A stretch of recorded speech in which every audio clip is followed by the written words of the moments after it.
మంగళగిరి ప్రజానీకం అడిగిన దానికంటే ఎక్కువ మెజారిటీ ఇచ్చి నన్ను గెలిపించారని మంత్రి లోకేష్ అన్నారు.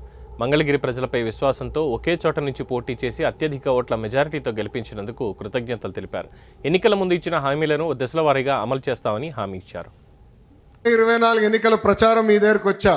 ఆనాడు మిమ్మల్ని ఒకటే కోరా, ఓడిపోయిన లోకేష్ ఇంత పని చేస్తే రేపు గెలిచిన లోకేష్ ఎంత పని చేస్తాడో ఒక్కసారి ఆలోచించమని కోరా. ఆనాడు మిమ్మల్ని ఒక విషయం అడిగా తల్లి, 5,300 ఓట్లతో ఓడిపోయా కదా, దాని పక్కన ఒక 0 పెట్టండి, 53,000 ఓట్ల మెజారిటీతో నేను గెలిపించి శాసనసభకు పంపించండి కోరా. కానీ తల్లి ఈరోజు గర్వంగా చెప్పగలుగుతున్నాం, 91,000 మెజారిటీతో ఈరోజు నన్ను మీరు గెలిపించి శాసనసభకు నాకు పంపించారు.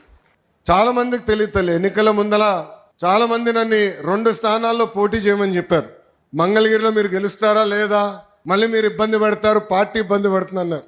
నేను వాళ్ళకి ఒకటే చెప్పా, 5 సంవత్సరాలు కష్టపడ్డా, మంగళగిరి ప్రజల మనసు నేను గెలుచుకున్నాను నేను భావిస్తున్నా. ఒకే ఒక స్థానంలో పోటీ చేస్తా, అది మంగళగిరి నియోజకవర్గం నానాడు చెప్పా తల్లి. అమ్మా ప్రచారంలో మీకు చెప్పా, నాకు మీరు ఎంత ఎక్కువ మెజారిటీ ఇస్తే నాకు అంత బలం వస్తుందని, మీకోసం సేవ చేసడానికి బలం వస్తుందని. ఆనాడు రచ్చబండ కార్యక్రమంకి వచ్చినప్పుడు మీరందరూ ఒకటే అడిగారు, కొత్తిల్లు కాదు, మేము ఎక్కడ నివసిస్తున్నాం అక్కడనే మీరు రెగ్యులరైజ్ చేసి పట్టాలు అందించండి అని పదే పదే మీరు నన్ను కోరారు. మీరు అన్నారు, దశాబ్దాలుగా మేము ఇక్కడ నివసిస్తున్నాం, మాకు బంధువులు స్నేహితులు పని అంతా ఇక్కడనే ఉంటుంది, మళ్ళీ మీరు తీసుకెళ్ళి ఎక్కడో మూలలో పడేస్తే మళ్ళీ ఆటోలో రావాలో వేరే వాహనాలు రావాలి, మాకు చాలా ఎక్కువ ఖర్చు అవుతుంది, మేము ఎక్కడున్నాం అక్కడనే కల్పించండి అని మీరు కోరారు.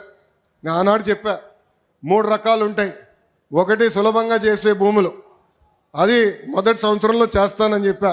రెండోది రైల్వే ఎండోమెంట్, అదొక సంవత్సరం పైన, అంటే సంవత్సరంన్నర పడుతుందన్న. మూడోది వచ్చే గల అటవీ భూములు, అదేవిధంగా ట్యాంక్ బండ్లు ఉన్నాయి, అది చాలా కష్టమైంది, అయినా కూడా ఒక 2.5-3 సంవత్సరాలు పడుతుంది, తప్పనిసరిగా చేస్తాను ఆనాడు హామీ మీకు ఇచ్చా తల్లి. ఈరోజు ఆ హామీ నిలబెట్టుకునే దానికి మీ ముందర నిలబడుతున్నా. ఆంధ్ర రాష్ట్ర చరిత్రలో ఎక్కడ జరిగిన విధంగా ఒక మంగళగిరి నియోజకవర్గం కోసం జియో తీసుకొస్తే ఆంధ్ర రాష్ట్రంలో పేద ప్రజలందరికీ పనికొచ్చే విధంగా జరిగింది తల్లి. ఇప్పటికీ